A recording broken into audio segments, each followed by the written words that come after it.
Kerala ഭൂമിശാസ്ത്രം. Agasthyamala UNESCO സംരക്ഷിത പ്രദേശം. അടുത്തിടെ യുനെസ്കോയുടെ സംരക്ഷിത ജൈവമണ്ഡല പദവി ലഭിച്ച ഇന്ത്യയിലെ ജൈവമേഖലയാണ് അഗസ്ത്യമല.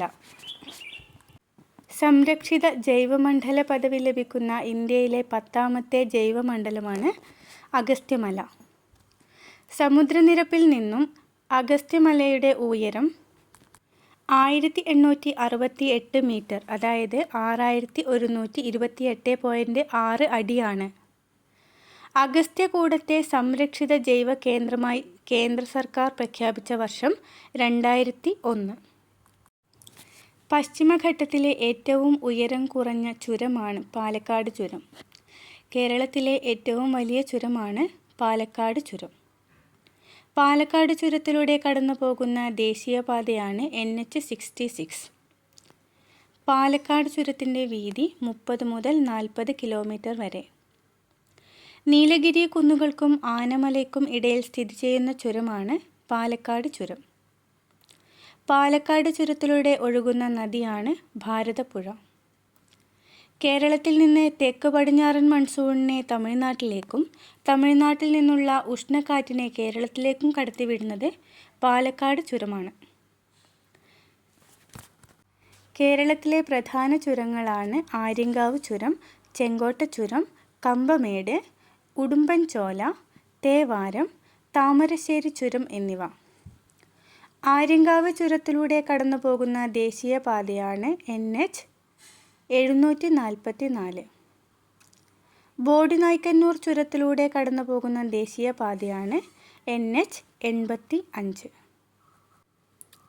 കേരളത്തിൻ്റെ അതിർത്തികൾ വടക്ക് കർണാടക, തെക്ക് തമിഴ്നാട്, പടിഞ്ഞാറ് മാഹി അറബിക്കടൽ, കിഴക്ക് സഹ്യാദ്രി പശ്ചിമഘട്ടം തമിഴ്നാട്. കേരളത്തിലെ പ്രധാന മലകൾ.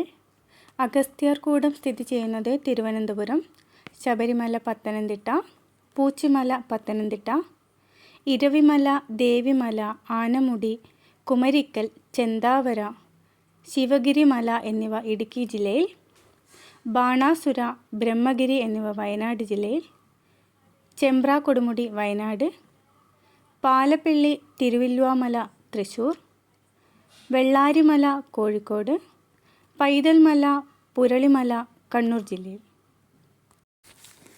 പശ്ചിമഘട്ടത്തിലൂടെ.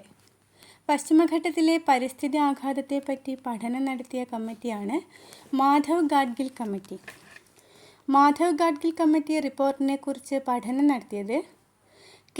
കസ്തൂരിരംഗൻ പാനൽ. കസ്തൂരിരംഗൻ റിപ്പോർട്ടിലെ ഭേദഗതികൾ പരിശോധിക്കാൻ സംസ്ഥാന സർക്കാർ നിയോഗിച്ച കമ്മിറ്റിയാണ് ഉമ്മൻ വി. ഉമ്മൻ കമ്മിറ്റി. ആനമുടി. പശ്ചിമഘട്ട മലനിരയിലെ ഏറ്റവും ഉയരമുള്ള കൊടുമുടിയാണ് ആനമുടി. ഇതിൻ്റെ ഉയരം 2695 മീറ്ററാണ്. തെക്കേ ഇന്ത്യയിലെ ഏറ്റവും ഉയരം കൂടിയ കൊടുമുടിയാണ് ആനമുടി. ആനമുടി സ്ഥിതി ചെയ്യുന്ന ദേശീയോദ്യാനം ഇരവികുളം.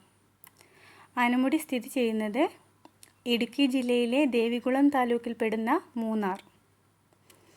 ആനമല, പളനിമല, ഏലമല എന്നിവ സംഗമിക്കുന്നത് ആനമുടിയിലാണ്. ആനമുടിയുടെ വടക്ക് സ്ഥിതി ചെയ്യുന്നത് ആനമല. വടക്ക് സ്ഥിതി ചെയ്യുന്ന മലനിര പളനിമല. ആനമുടിയുടെ തെക്ക് ഭാഗത്ത് സ്ഥിതി ചെയ്യുന്ന മലനിര ഏലമല.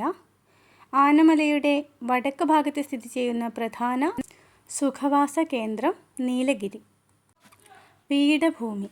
കേരളത്തിലെ ഏറ്റവും വലിയ പീഠഭൂമിയാണ് വയനാട് പീഠഭൂമി. കേരളത്തിലെ പ്രധാന പീഠഭൂമികളാണ് വയനാട് പീഠഭൂമി, നെല്ലിയാമ്പതി പീഠഭൂമി, മൂന്നാർ പീരുമേട് പീഠഭൂമി, പെരിയാർ പീഠഭൂമി. കടൽത്തീരം. ഏറ്റവും കൂടുതൽ കടൽത്തീരമുള്ള കേരളത്തിലെ ജില്ലയാണ് കണ്ണൂർ. ഏറ്റവും കുറവ് കടൽത്തീരമുള്ള കേരളത്തിലെ ജില്ല കൊല്ലം. ഏറ്റവും കൂടുതൽ കടൽത്തീരമുള്ള താലൂക്ക് ചേർത്തല. കേരളത്തിൽ കടൽത്തീരമില്ലാത്ത ഏക കോർപ്പറേഷൻ തൃശ്ശൂർ. കോൾ നിലങ്ങൾ. റാംസർ പട്ടികയിൽ ഉൾപ്പെട്ട തൃശ്ശൂർ ജില്ലയിലും മലപ്പുറം ജില്ലയിലും വ്യാപിച്ചു കിടക്കുന്ന പക്ഷികളുടെ ഒരു ആവാസ കേന്ദ്രമാണ് കോൾ നിലങ്ങൾ. സമുദ്രനിരപ്പിൽ നിന്നും താഴെ സ്ഥിതി ചെയ്യുന്ന വയൽ പ്രദേശമാണ് കോൾനിലം. കേരളത്തിൽ കോൾനിലങ്ങൾ കാണപ്പെടുന്ന ജില്ലകൾ ആലപ്പുഴ, തൃശ്ശൂർ, മലപ്പുറം, എറണാകുളം. തൃശ്ശൂർ, മലപ്പുറം ജില്ലയിലെ കോൾപ്പാടങ്ങളിൽ പൊക്കാളി കൃഷി വ്യാപകമായി കൃഷി ചെയ്യുന്നുണ്ട്. ഒരാളോളം പൊക്കത്തിൽ വളരുന്ന ലവണ പ്രതിരോധ ശേഷിയുള്ളതും വെള്ളപ്പൊക്കവും വെള്ളക്കെട്ടും അതിജീവിക്കാൻ ശേഷിയുള്ളതുമായ ഒരിനം നെല്ലാണ് പൊക്കാളി. ചുരങ്ങളുമായി ബന്ധപ്പെട്ട അറിവുകളാണ് അടുത്തത്. പാലക്കാട് ചുരം ബന്ധിപ്പിക്കുന്നത് പാലക്കാടിനെയും കോയമ്പത്തൂരിനെയുമാണ്. താമരശ്ശേരി ചുരം കോഴിക്കോട് മൈസൂർ പാതയെ ബന്ധിപ്പിക്കുന്നു. ആര്യങ്കാവ് ചുരം പുനലൂർ ചെങ്കോട്ട സ്ഥലങ്ങളെ ബന്ധിപ്പിക്കുന്നു. പെരിയഘാട്ട് ചുരം മാനന്തവാടി മൈസൂർ സ്ഥലങ്ങളെ ബന്ധിപ്പിക്കുന്നു. പേരമ്പാടി ചുരം കേരളം, കർണാടകയിലെ കൂർഗ് എന്നീ സ്ഥലങ്ങളെ ബന്ധിപ്പിക്കുന്നു. പാൽച്ചുരം വയനാട്, കണ്ണൂർ എന്നീ ജില്ലകളെ ബന്ധിപ്പിക്കുന്നു. ബോഡിനായ്ക്കന്നൂർ ചുരം ഇരുട്ടി, മധുര എന്നീ സ്ഥലങ്ങളെ ബന്ധിപ്പിക്കുന്നു. കേരളത്തിൻ്റെ ഭൂപ്രകൃതി അനുസരിച്ച് കേരളത്തെ മലനാട്, ഇടനാട്, തീരപ്രദേശം എന്നിങ്ങനെ തിരിച്ചിരിക്കുന്നു. മലനാട്. കേരളത്തിൻ്റെ ഏതു ഭാഗത്താണ് മലനാട് സ്ഥിതി ചെയ്യുന്നത്? കേരളത്തിൻ്റെ കിഴക്ക് ഭാഗത്താണ് മലനാട് സ്ഥിതി ചെയ്യുന്നത്. പശ്ചിമഘട്ടത്തിൻ്റെ തെക്കേ അറ്റത്ത് സ്ഥിതി ചെയ്യുന്ന മലനിരയാണ് അഗസ്ത്യാർകൂടം. കേരളത്തിൻ്റെ ആകെ ഭൂവിസ്തൃതിയുടെ 48% കേരളത്തിലെ മലനാടുകളിൽ ഉൾപ്പെടുന്നത്. പശ്ചിമഘട്ടത്തെ ലോക പൈതൃക കേന്ദ്രമായി യുനെസ്കോ തിരഞ്ഞെടുത്തത് 2012 കേരളത്തിലെ രണ്ടാമത്തെ ഉയരം കൂടിയ കൊടുമുടിയായ മീശപ്പുലിമലയുടെ ഉയരം 2640 മീറ്ററാണ്. ഇത് ഇടുക്കി ജില്ലയിൽ സ്ഥിതി ചെയ്യുന്നു. തെക്കേ ഇന്ത്യയിലെ രണ്ടാമത്തെ ഉയരം കൂടിയ പർവ്വതമാണ് മീശപ്പുലിമല. ഇടനാട്. ഏകദേശം 300 മുതൽ 600 വരെ മീറ്റർ ഉയരത്തിലുള്ള നിമ്നോന്നത മേഖലയാണ് ഇടനാട്. ആകെ വിസ്തൃതിയുടെ 42% കേരളത്തിലെ ഇടനാട്. വടക്കൻ കേരളത്തിലെ ഇടനാടുകളിൽ പ്രധാനമായി കാണപ്പെടുന്നത് ലാറ്ററൈറ്റ് കുന്നുകൾ അഥവാ ചെങ്കൽ കുന്നുകളാണ്. Geological survey of India geological സ്മാരകമായി പ്രഖ്യാപിച്ച ലാറ്ററൈറ്റ് കുന്നാണ് അങ്ങാടിപ്പുറം ലാറ്ററൈറ്റ് കുന്ന്. കേരളത്തിൻ്റെ ഭൂവിസ്തൃതിയുടെ 10% തീരപ്രദേശം. കേരളത്തിൻ്റെ സമുദ്രദൈർഘ്യം 580 കിലോമീറ്ററാണ്. തീരസമതലം ഏറ്റവും കൂടുതൽ വീതിയിൽ കാണപ്പെടുന്നത് കേരളത്തിൻ്റെ മധ്യഭാഗത്താണ്. ഇന്ത്യയിലെ ഏറ്റവും താഴ്ന്ന പ്രദേശം, സമുദ്രനിരപ്പിൽ നിന്നും ഏറ്റവും താഴ്ന്ന പ്രദേശം കുട്ടനാടാണ്.